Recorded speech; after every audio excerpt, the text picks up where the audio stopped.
Mr. President.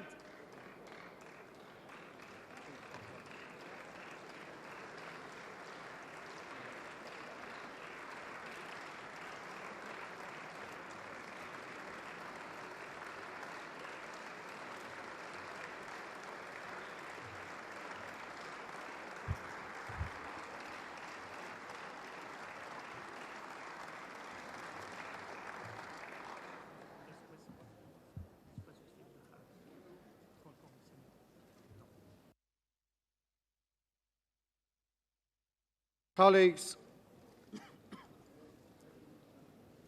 Mr. Oswaldo Payá, allow me to express the emotion with which we welcome you today to the award of the Sakharov Prize for Freedom of Thought. It has been difficult. Should we organize interpretation, please, Mr. Payá? It has been difficult to obtain your leave and re-entry visa for coming to Strasbourg. I would like to thank all those who have worked to make it possible, including members of the European Parliament who raised the matter with the Cuban authorities last week while there. I asked the President of the Government of Cuba, Mr. Fidel Castro, to let you come to this ceremony as a signal from the Cuban authorities of their recognition of the human rights agenda. I'm happy that this signal has been given to the Parliament. My dear Mr. Payá, you represent for many Cubans today what Andrei Sakharov represented in the 1980s for many Soviet citizens. You represent hope. Harassed, pursued, persecuted, prosecuted, condemned, and imprisoned from your youth for your opinions which were openly critical of the government's official policies, you nevertheless continue to work on constructing your movement, the Christian Liberation Movement for Peace. You advocate national dialogue to enable democratic change in Cuba.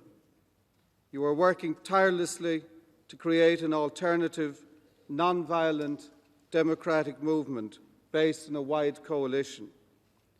Using the existing legal and political framework, you want to introduce reforms in order to initiate a process of transition to pluralist democracy, respect for human rights and fundamental freedoms. Under your direction, the civil initiative, the Varela Project, was born. This initiative calls for a referendum on open elections, freedom of speech, freedom for political prisoners, and free enterprise. To date, the project has attracted support from more than 100 organizations in Cuba and from tens of thousands of individual signatories. Together with other opposition leaders, you drafted the manifesto Todos Unidos, and for the first time, thanks to your action, the opposition is united together on a single initiative, the Varela Project. We recognize your endurance in the face of a barrage of obstacles. We recognize your personal courage. Your plan is not a theoretical construction. It does not promise heaven on earth, but reminds people of basic principles for which so many have fought for so long: respect for human rights and fundamental democratic principles. Throughout the years, Mr. Payá, the European Parliament has taken the lead in keeping human rights high on the policy agenda. And this is not on our part an abstract commitment. It was forged in the tragic experiences of Europe's barbaric 20th century. It has been used in the past 50 years to construct a vision of Europe that has learned from but not forgotten its past. We are committed to the principles of democracy and respect for the universality and indivisibility of human rights, fundamental freedoms, and the rule of law. The Sakharov Prize celebrates that commitment annually. The Sakharov Prize for Freedom of Thought for 2002 is awarded to Oswaldo Payá as a tribute to his commitment to freedom of thought, democracy, and reconciliation of the Cuban people. We salute Oswaldo Payá's decision to use the pen and not the sword, to use signatures and not bullets, to use peace and not terror as the pathway to democracy in Cuba. Mr. Payá, to you and through you to those who support the Varela project, we say to you today, we walk with you on your journey. You do not walk alone. You do not work in isolation. On your first ever visit anywhere outside Cuba, through you, Oswaldo Payá, the European Parliament honours all those who defend human rights and their hard work and your hard work in building democracy from the grassroots level, step by step, person by person, day by day. I invite you, sir, please, to take the floor and address our House.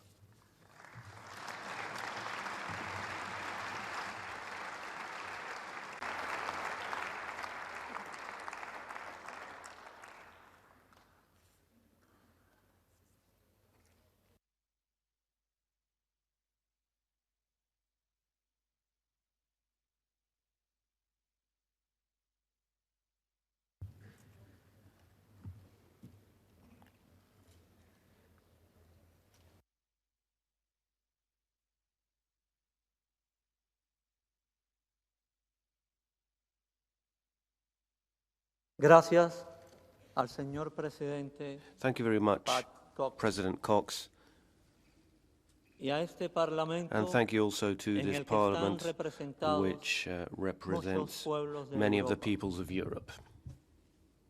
Ustedes han You have concedido awarded the Andrei el premio Sakharov Andrei Prize Sakharov al pueblo de to Cuba. the people of Cuba.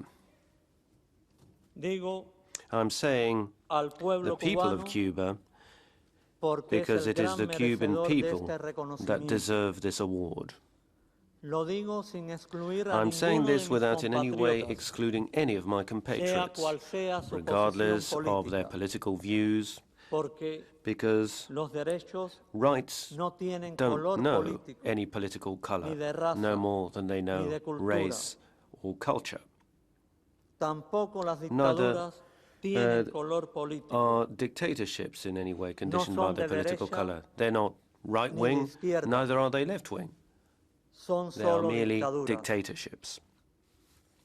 En mi país hay miles de In my hombres y country, mujeres there are thousands que of men luchan and por women los who derechos de are todos los fighting cubanos for the rights en of medio all de la Cubans persecución. and are being persecuted for it. Cientos de ellos están Hundreds of them presos are imprisoned solo por merely for proclamar y proclaiming defender and estos defending derechos, these rights.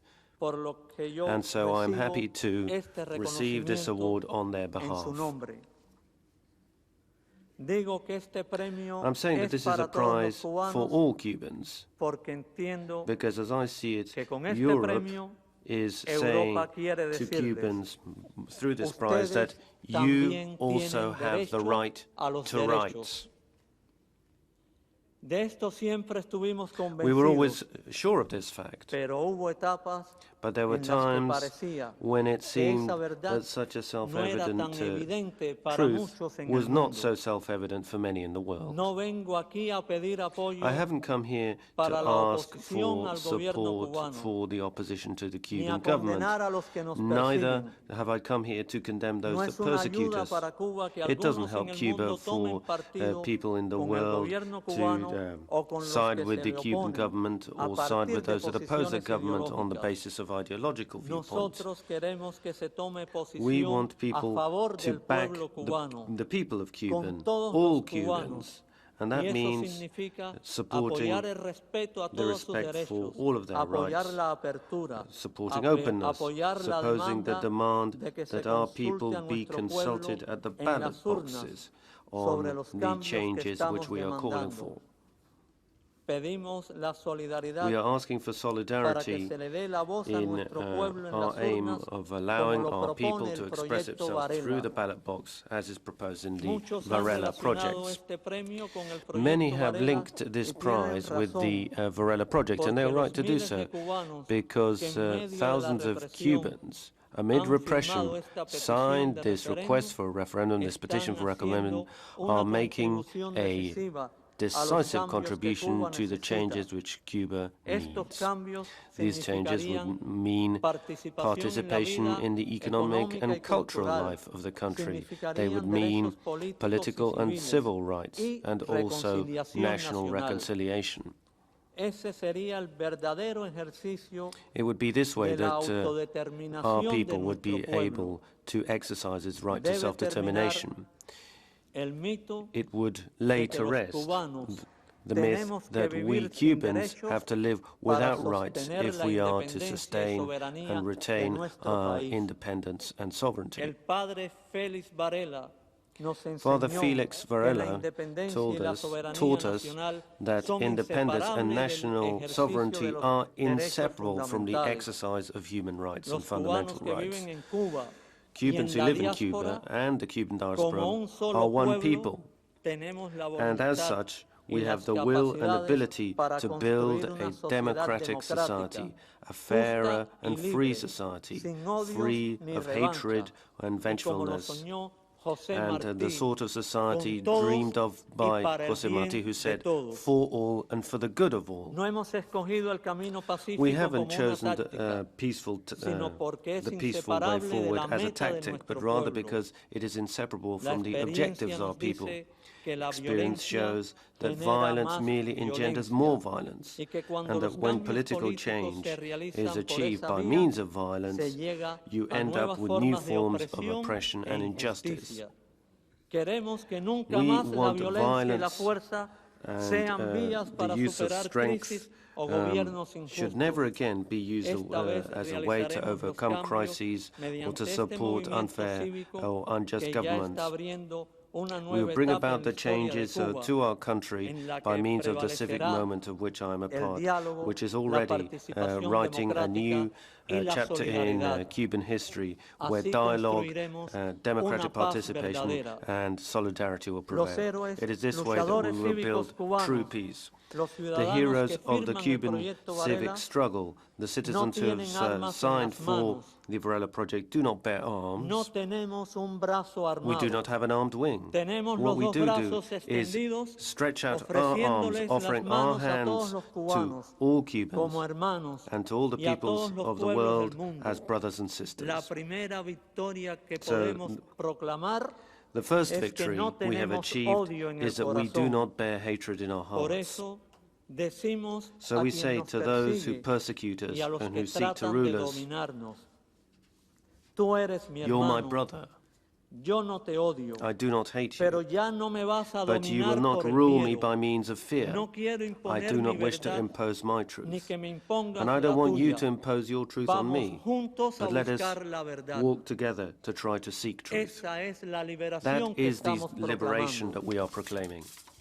There are still some who believe in the myth that there is a separation between civil and political rights on one hand and the capacity of a society to achieve social justice and development. But these two concepts are not mutually exclusive. The lack of civil and political rights in Cuba has had a very serious impact on the country, such as inequality, poverty for the majority, privilege for a minority, the deterioration of some services, even though these services were thought up on the basis of the human being and in a positive way. Thus, though many Cubans have worked for years with love and good faith, today the civil and political rights situation in our country is very serious indeed. And furthermore, there is increasing inequality and a deterioration of the quality of life for the majority of the Cuban population. Inclusive, se le Indeed, atan las manos a los ciudadanos, our citizens' hands are bound, which neutralizes the huge potential for creativity and hard work of Cubans. And that, of course, is the main reason for our poverty. This fact cannot be justified on the grounds that the Cuban people freely chose this system. You will know full well that no people represented in this parliament, or indeed any people in the world, would ever give up the right to exercise its fundamental rights. It is increasingly being shown that progress towards welfare and progress towards economic and social improvement are the fruit of the exercise of rights. A democracy is not a true democracy if it is not able to initiate and sustain the process which will lead to improvement in the standard of living for all people, because no people exercises its vote or uses its vote to opt for poverty and inequality, which condemns most people to a situation of disadvantage and marginalization. Our peoples in Latin America are calling for real democracy, that is to say, democracy which can lead to justice. It is scandalous that in the name of efficiency, methods be applied which allegedly will overcome crises and put an end to poverty, but which in reality merely will probably annihilate the poor. I do not come here with new models or new solutions, but our people has lived through and suffered from different economic and social systems, economic and political systems too. Today we know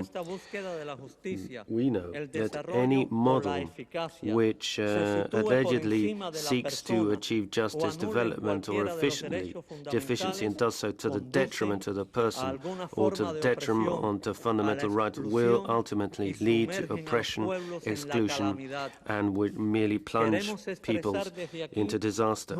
We wish to state here very clearly our solidarity with all those who suffer from any type of oppression and injustice, with all those who are silenced or marginalized in the world. The cause of human rights is one and indivisible. Humanity itself is one and indivisible. Today there is much talk of globalization, and so we state loud and clear today that if we do not globalize solidarity, not only are human rights at risk, the very right to continue being human beings is at risk. Without human solidarity, we cannot preserve a clean world either, a clean world where human life is still possible. Therefore, I humbly believe that we don't really need new models or more than new models. What we need for societies and for relations between countries is a new spirit. This new spirit would find its expression in solidarity, in cooperation and in justice in relations between countries. It will not be an obstacle to development. Because if policies and economic and social models are subordinated to the human individual, to the building of justice and democracy, we humanize politics and policies, and it is this way that we will overcome the gaping chasms which separate peoples, and this will allow us to become a genuine human family. We proclaim this message of peace and solidarity to all the people of the world. All Cubans are happy to receive this prize with dignity, and we state our hope that we will continue to build a society on the basis of love, as brothers, as children of God. We Cubans are simple people. We only wish to live in peace and progress on the basis of our labor. But we cannot, and we will not, live without freedom. We offer this homage, this award, to the Lord of History, who lay in a humble manger. Gracias. Thank you y very feliz much, Navidad. and a happy Christmas.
Ho messo a tutti i finiti.